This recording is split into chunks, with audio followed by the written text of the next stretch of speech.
Hey everybody, welcome back to the channel. Today I'm going to take a look at this 50-inch, it's an LG TV. A friend of mine had it and then it just quit one day. They immediately went out and got another one, and we're taking this one to the dump when I said, let me tinker with it, see if I can fix it. Here's what it's doing. When you turn it on, all you can see is my reflection. Let's see. Do you see the flash? And then if you look, it's flashing the little LG logo from time to time. See? So something obviously is not right. So what I'm going to do, apparently this is a common problem with particularly these TVs after, you know, a couple of years, that the LEDs burn out on the back. So I'm going to take this thing apart and let's see if we can fix it. Okay, as you can see, I've got it laid down on a towel to protect it. I've taken removed both the legs. They're sitting over there with the screws still in it. Looks like there's about a dozen screws around the perimeter of this thing. Of course, it's unplugged. So now I'm going to remove those screws and see if this back plate will come off. All right, be right back. Okay, I've removed all the screws on the perimeter. Also, there was a screw right here. Now all of those screws were exactly the same screw. The only one that was different was this one right here. Okay, so I know that this is a different screw. So now I've got them all where they're not going to get lost.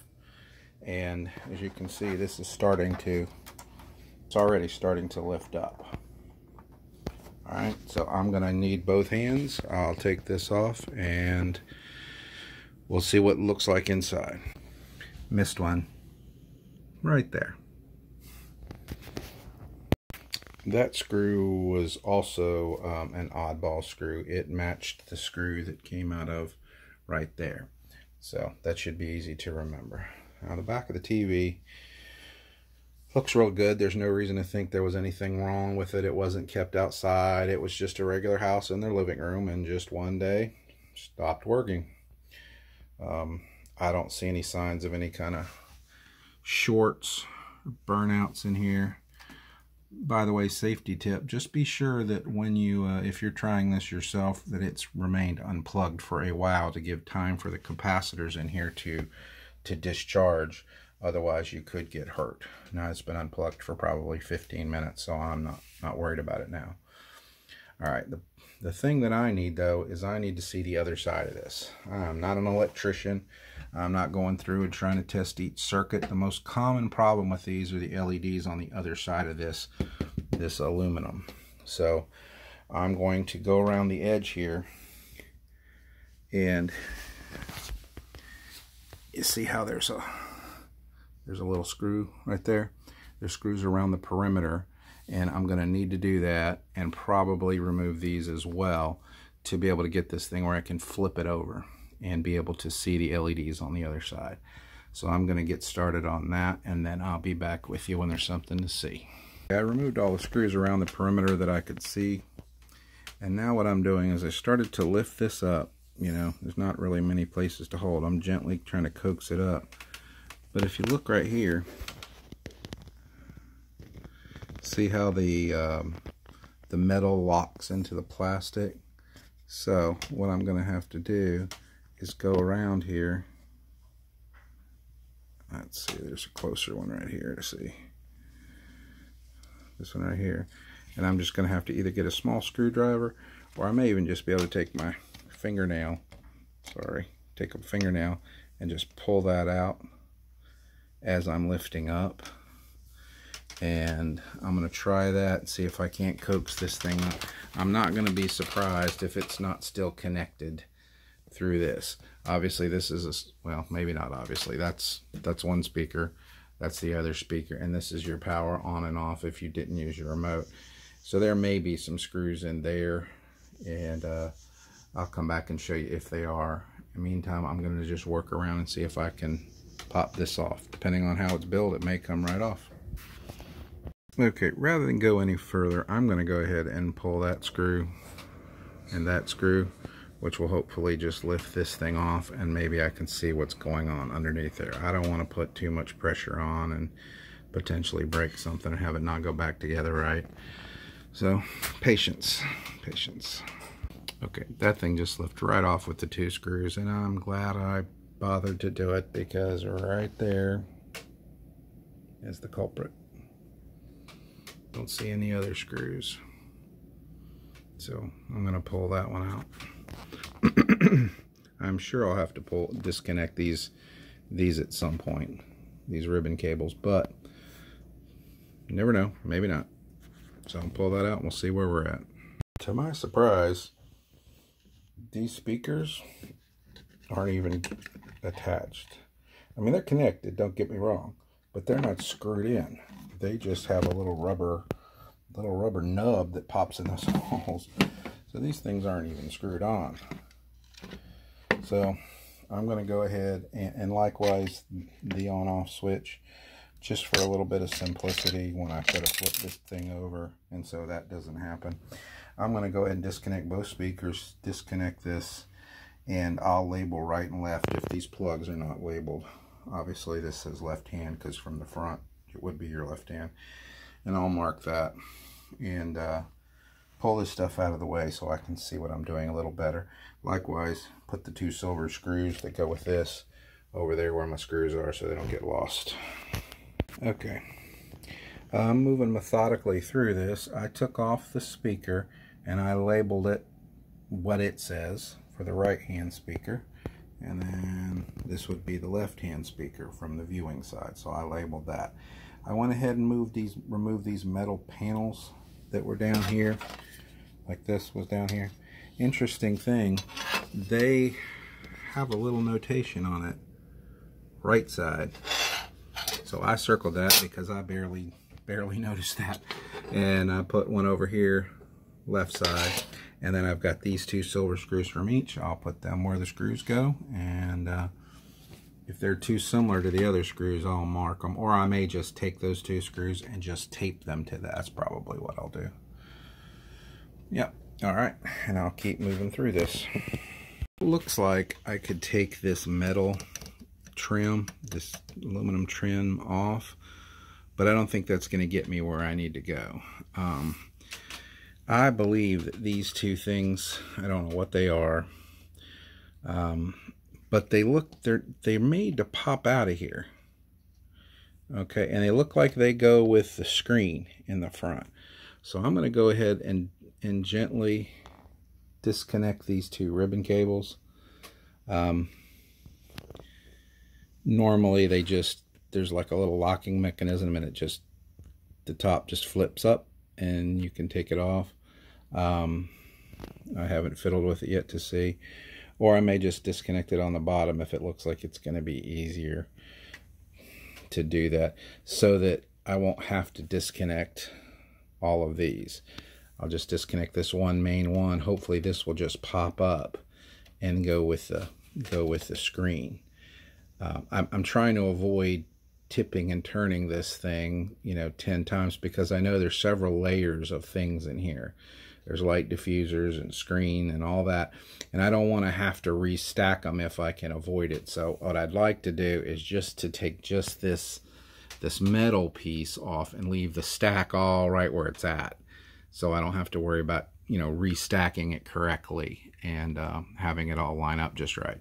May not be a big deal, never done this before, so I'm going to side on caution and see if I can just leave these 2 green circuit boards just attached to the screen, and just undo those 2 ribbons.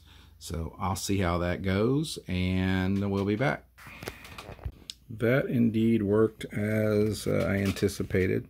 Better to be lucky than good. There's the little black part there is now flipped up. If you can see that it's in the flipped up position. Basically, you just flip these ribbons up, and the blue, think of it like a handle. It's got a little edge here you can grab a hold of to be able to gently coax this out. And then, like I said, I just flipped it down out of the way, and one step closer. Now it looks like There's, just like there was snap locks locking the outer trim to the metal trim here, now it appears this inner black thing, they've got these little snap-ons, you know, with the metal indented out, so it locks all the way around, just like a snap fitting, basically, all the way around. Be a good job to try to do with more than one person, because as soon as I got these down and took the pressure off of this side, almost all of them snapped right back in. So I'm going to have to get some, you know, some little pieces of cardboard or some kind of shim to work around this whole thing until I get it off. All right, so we're going to proceed that way. All right, bingo.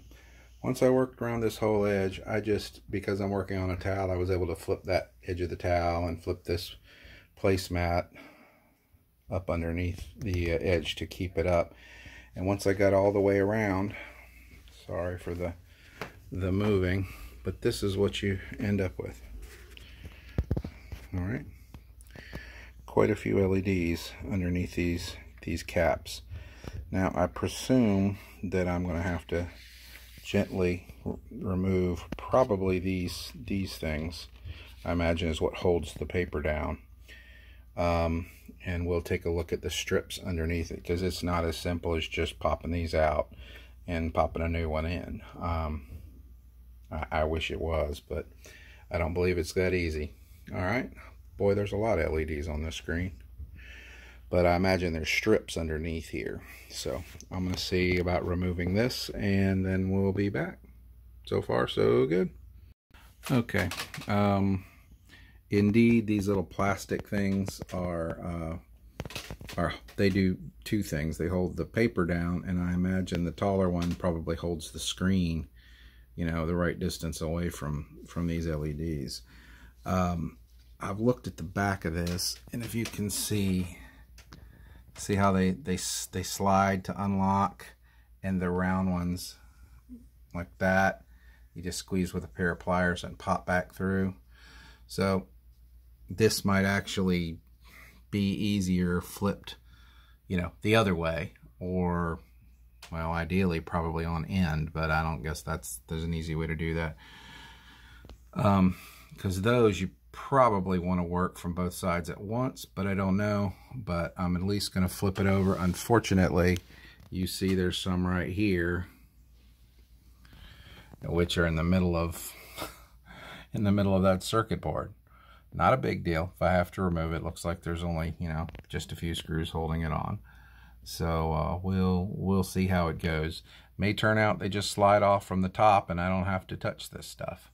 But I'm going to do a few of them here and see where we're at. Obviously, there's a lot of them that I can get from the back quite easily. But it looks like it needs to be done in order to get to these LEDs. I mean, these caps, I messed with this one right here. And of course, the first thing it did was pop off. Don't know if that's good or bad, if it just pops back on or what. But even if I did, that's your LED, the little yellow thing in the middle. And even if I did want to replace it, I couldn't do it with this paper here. It's not like it's just going to pop in and out. I should be so lucky. I'm probably going to have to replace all the strips. There's probably 5 strips in here that run the length. And it, you know, I think it's like, I checked online preemptively, and I think it's about $30 to $40 for the strips. And before I went through here and tested every one of them, which is not in my wheelhouse, I would probably just spend the 30 bucks, buy the new things, and hopefully just plug and play and new TV. But I'll remove some of these white ones and I'll be back to you in just a second. All right, as you can see here, I removed a lot of them. There are some underneath here, and sure enough, I'm going to have to remove those to get them out. So what I'm going to do is I'm just going to like take this off, pop those out from this side, put this right back on. Because when I go to reassemble them, it won't be necessary to get the back of them. They'll just pop right through and lock. So I shouldn't have to take these off, knock on wood, when I go to put it back together. Alright, so I'm going to do that, then I'll show you what it looks like. I did have to remove all 3 of these circuit boards, but just for a second. and then I just screwed them back down. I believe I have all these clips out now. So I'm going to lift this thing up and let's see what it looks like. And when I lift it off, this is what's left, just the paper, which on the inside edge, real small, I wrote top inside to metal. And now I'm going to lay this on the stack the same way it goes. And then I'm going to lay the chassis here on the table. It's just sitting off to the side, and we'll take a closer look. All right, here we are looking at the inside of it. There's 5, get you a good picture, there's 5 strips. And the thing to notice is you see some of them are labeled B, and some of them are labeled A. Okay, that is because A has 4 LEDs on it. And the B one, you see there's a little junction right here. The B one has 5 on it. So there's actually 9 LEDs on each string. A 5 and a 4. And then they alternated here and went a 4 and a 5. 5 and a 4, 4 and a 5, etc. Alright, they don't look like they're attached by anything other than just being adhesive. Perhaps a strong adhesive is all it takes. So I'm going to go ahead and I'm 99% sure that's what's wrong. I've done some other research on it, and based on what it's doing, everybody says it's the LEDs. So rather than waste time to test them right now, I'm going to go ahead and just place my order, and then I'll continue this video as soon as they come in. Should take but a day or two, and then I'll continue the video. All right. The new parts have come in. The new LED strips. They look exactly like the ones that are still on the machine, the AB. These little clips here, I pulled one off. All you do is squeeze those two little tabs that's sticking up. You just squeeze those two together and the thing will lift up. Now first thing I'm going to do is I'm going to go and put an X on each one of these so that somewhere in here I don't get confused. You know, and put a new one and forget to replace one. This is too much trouble to have a stupid mistake. So I'm going to go through here and put, like I said, a little X on each one of the bad strips. Now, these strips aren't necessarily bad. It could have been 2 or 3 LEDs burn out. It could be just one strip burn out. But by the time I do all that, I just went ahead and spent the money and bought these. I believe these were $40 was what it costs.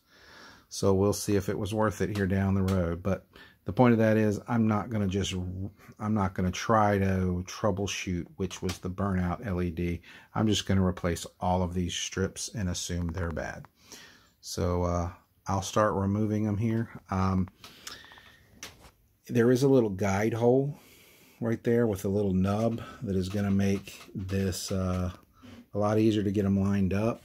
So I will show you what it looks like here in just a minute.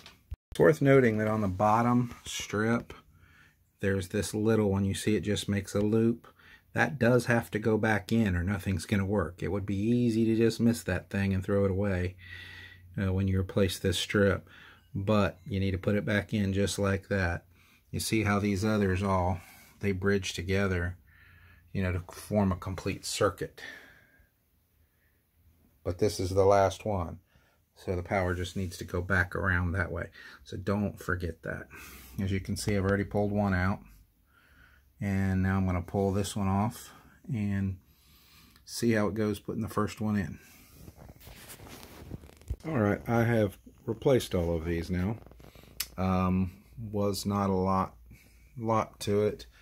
There is, however, another one of those, you know, little loops here, just like there was in the bottom here. No big deal, just wanted to point that out. I left the white back, this little tape, I guess. I assume it serves some sort of function, perhaps insulation. So I left it there and snapped up all of these metal strips. Almost all of the little, well, all of the little plastic lens looking things all popped off. But just so you can see, these are flipped over backwards. See that little burn spot? Burn spots? Burn spot. That is where the LEDs were bad. They're not so easy to see from the front, but if you flip the, this is the way the strips always normally are. You can't really tell anything. But if you flip it over on the back, you can clearly tell where there was problems. Like, I'll flip this one over for you and see. Can't really tell if I can get that to focus. Can't really see much on this side, but clearly there was a problem. I don't know, maybe 10 of these are bad, maybe more than that. So I'm kind of glad I replaced all the strips, because there's only maybe one strip here that didn't have one bad on it. And all the little plastic things, of course, just popped right off.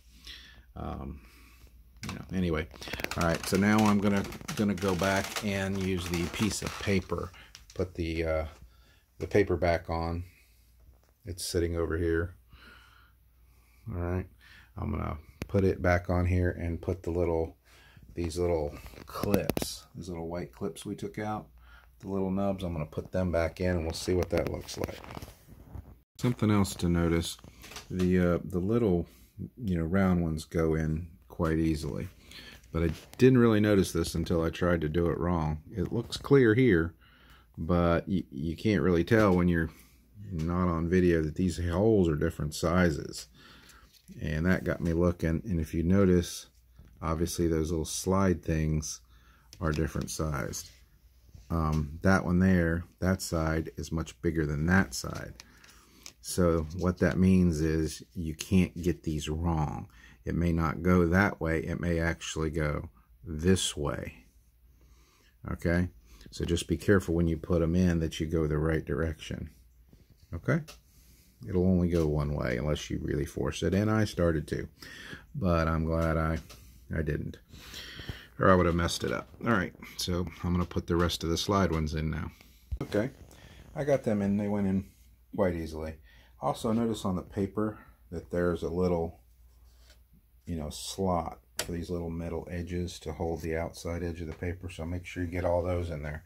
Now, what I was going to do is flip this thing upside down onto this, but I don't think that's going to work. Everything is sagging. I think what I'm going to have to do is take this and piece by piece flip it onto this, so this paper will stay in place. A little nervous about doing that because I don't want to break the screen, the plastic screen. I'm just going to be really careful and see if I can do it piece by piece, so that all these edges here won't come out. The paper will be bunched up somehow. So I'm going to give that a shot. I don't know if it'll work or not, but I guess we will find out together here in just a second. Okay, I laid those layers on one by one, including the frame, and then I flipped it back over. I have not put any screws back in yet. It is just laying here, but it feels like everything is kind of locked into place like it's supposed to. There's a little gap right there. A little gap on this side too, so I guess that's the way it's supposed to be. And now I'm going to go back around and reinsert all of those screws all the way around, and then I'll get to work on the back of this thing. So first of all, I want to stabilize whatever can be screwed in right now so nothing moves. So far so good. Okay, here we go. I just repeated the process of putting the screws in. It went a little easier this time. Put it back together, and I've just plugged it in. I have not powered it on yet, so I'm going to find out, just like you do, whether this works or not. So, quite a bit of glare. Let's see. Maybe, look at that. I see that? Remember before that it was flashing? So, apparently, it is repaired. There's the logo. It's starting up. And that is what it's supposed to do. So anyway, I'll hook it up to another source, but clearly it's working. It just doesn't have a signal. So I hope you enjoyed this video. Please give me a thumbs up. Consider subscribing, and if you got any comments below, just leave it. I'm a rookie. It's the first time I've done this, so if I can do it, you can do it too. All right, if you have any questions, let me know. Thanks. Bye.